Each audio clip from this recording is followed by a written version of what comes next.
उत्तर प्रदेश के बरेली से एक दिल दहला देने वाली खबर सामने आई है जिसने समाज और मानवता दोनों को झकझोर कर रख दिया है। एक महिला जिसने शादी, संघर्ष और समाज के बीच अपनी जिंदगी को फिर से पटरी पर लाने की कोशिश की, आज उसकी लाश एक बंद कमरे में मिली है।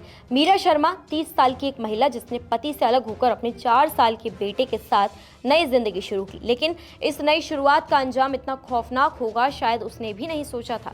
बरेली के रामगंगा नगर में एक किराए के कमरे में रह रही मीरा अब इस दुनिया में नहीं है। उसकी हत्या उसी के बेटे की आंखों के सामने गला दबाकर की गई। इस हत्या का आरोप उसी व्यक्ति पर है जिसके साथ वो पिछले कुछ महीनों से रह रही थी, गुड्डू उर्फ आशिक, जो दूसरे समुदाय से बताया जा रहा है। घटना की जानकारी तब हुई जब पड़ोसियों ने देखा कि मीरा के कमरे का दरवाजा सुबह से बंद है और अंदर से कोई आवाज नहीं आ रही। जब दरवाजा नहीं खुला तो पुलिस को बुलाया गया। दरवाजा खुलते ही कमरे के भीतर का नजारा देख सब सन्न रह गए। मीरा की लाश कमरे में पड़ी थी, चेहरा सूजा हुआ था और शरीर पर गंभीर चोटों के निशान थे। इस मामले का सबसे दिल दहला देने वाला पहलू है मीरा का 4 साल का बेटा गोविंदा। घबराया, डरा, सहमा ये मासूम कमरे के कोने में बैठा मिला। जब पास के महिलाओं ने उसे समझाया तब उसने रोते हुए बताया, मामा ने मम्मी का गला दबाया। क्या एक मासूम की आंखों में देखे गए मौत के मंजर की गवाही अब सबूत बनेगी? पुलिस ने शव को पोस्टमार्टम के लिए भेजा जिसमें गला दबाकर हत्या की पुष्टि हुई और शरीर पर चोटों के कई निशान पाए गए। डॉक्टरों के मुताबिक मीरा की मौत करीब 20 घंटे पहले यानी कि गुरुवार रात को ही हो गई थी। दरअसल पीलीभीत जिले के बीसलपुर थाना क्षेत्र के मीरपुर रिछौला गांव की रहने वाली 30 साल की मीरा की शादी करीब 8 साल पहले पवन नाम के युवक से हुई थी। शादी के शुरुआती साल ठीक चले लेकिन बाद में दोनों में झगड़े बढ़ने लगे। 1 साल पहले झगड़ा इतना बढ़ गया कि मीरा अपने 4 साल के बेटे गोविंदा को लेकर पवन का घर छोड़कर मायके चली आई। मायके में कुछ दिन रहने के बाद मीरा ने बरेली के रामगंगा नगर सेक्टर 7 ब्लॉक 8 में एक क्वार्टर किराए पर लिया। यहाँ शाहजहांपुर के रहने वाले गुड्डू और आशिक के साथ रहने लगी।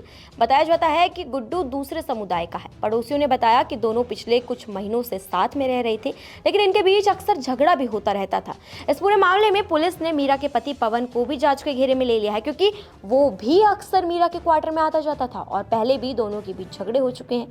फिलहाल पुलिस गुड्डू को हत्या का मुख्य आरोपी मानते हुए उसकी तलाश में जुटी है, लेकिन पवन की भूमिका भी संदिग्ध मानी जा रही है। पुलिस ने मीरा के मायके और ससुराल वालों को सूचना दी। दोनों तरफ से लोग बरेली पहुंच गए हैं।